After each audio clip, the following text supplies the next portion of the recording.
true and false prophets.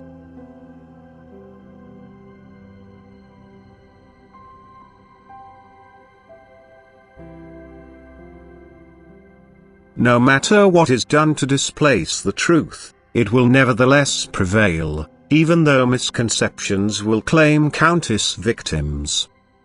Yet anyone with serious intentions will find the truth. He will also clearly recognize misconception as such, and it will be of no further danger to him. The fact that people generally fall prey to error is understandable, since error always promises certain advantages to a person, be they of a spiritual or an earthly nature. And people are always interested in gaining advantages. They do not love truth for the sake of truth. It always has to involve a benefit for them, only then are they willing to accept it. Pure truth, however, presents everything clearly and openly and can also result in a person's disadvantage if the world, his earthly well-being, still means too much to him. For this reason it often meets with little approval. This is why the human being rather accepts error than truth, since he always hopes to gain a certain advantage, because error is more inclined to comply with his wishes. And thus people don't want to know or hear about a destruction of earth, of an end of all life and creations on earth. And what they are now offered under the cover of truth, what is still giving them a small ray of hope that the end is avoidable, will be accepted by them, and they rather support this than the pure truth, which, after all, would make them feel committed to prepare themselves for a definite end. There will always be prophets who proclaim the end on behalf of God. There will also be those who speak on behalf of his adversary who, being false prophets, will try to invalidate those proclamations, who make promises to people but do not draw their attention to the certain end and instead try to make out that it can be avoided. And again, these prophets will meet with greater approval because people don't want an end to come, thus they rather accept teachings which promise them an advantage.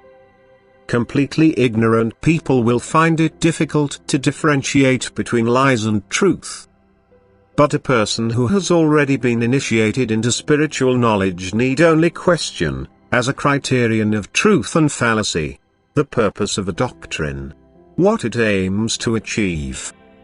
If it wants to impart more knowledge to a person, if it wants to achieve the improvement of his character, if it helps him to detach himself from matter, then it is of divine origin and has to be valued as truth.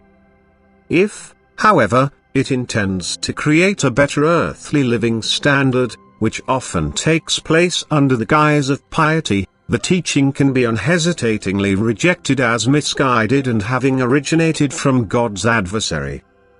But during the last days many false prophets will come forward on his behalf, because neither the adversary nor his followers want to admit to an end. And thus, even people who consider an end will be fooled by him again.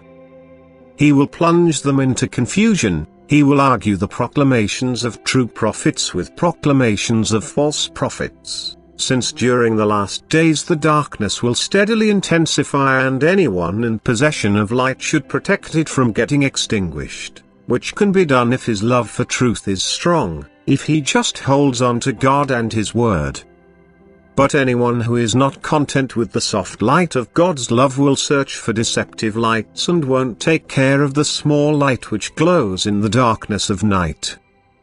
And then it can be easily extinguished by God's adversary, and his deception was successful.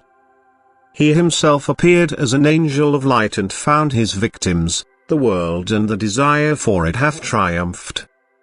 People rather listen to what he has to say because it casts doubt on an end of the earth, on the end of the old and the beginning of a new era, thus it makes people believe that they are in control of it themselves.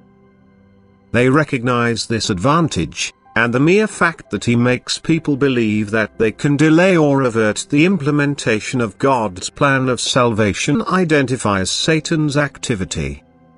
However, This activity is also part of the visible indication of the end, and he will undertake many more attacks against the truth, and he will get especially busy where he finds no resistance due to an absolute desire for truth. Because that is where the lie is not recognized, and where he has an easy game. But he will not be able to deceive those who work for God and on his behalf, for they are enlightened by his Spirit and will always be able to differentiate between truth and error. Amen.